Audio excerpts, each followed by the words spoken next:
ঢাকা কেবল একটি সক্রিয় ভূকম্পন অঞ্চলের ওপর অবস্থিত বলে ঝুঁকিতে নয়, বরং মানবসৃষ্ট ভুল, দুর্বল অবকাঠামো এবং অতি ঘন বসতির কারণে এই শহরে বিপদ বহুগুণ বেড়ে গেছে।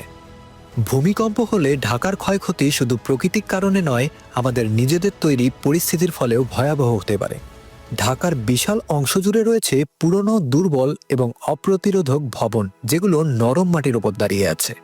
শহরের একটি বড় অংশে নির্মাণ হয়েছে আর্থকুইক কোড না মেনে, কম খরচে, দ্রুত গতিতে, অগভীর ভিত্তিতে।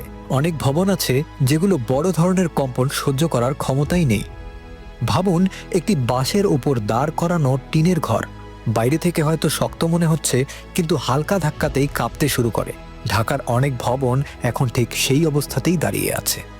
2 কোটিরও বেশি মানুষের এই শহর বিশ্বের অন্যতম ঘনবসতিপূর্ণ নগরী। অধিকাংশ এলাকায় রাস্তা অত্যন্ত সরু, জ্যামে ভরা এবং অবরুদ্ধ, যার কারণে ভূমিকম্পের পর উদ্ধারকারী দল পৌঁছাতে ভয়াবহ সমস্যা হবে। ভবন ভেঙে রাস্তা বন্ধ হয়ে গেলে জরুরি সেবা পৌঁছানো প্রায় অসম্ভব হয়ে যাবে। বিশেষজ্ঞরা বহুবার সতর্ক করেছেন, মধুপুর ফল্ট বরাবর 7.5 বা তার বেশি মাত্রার যে কোনো ভূমিকম্প ঢাকা শহরে অসংখ্য ভবন ধসে পড়ার মতো ঘনবদ্ধ শক্তি তৈরি করতে পারে।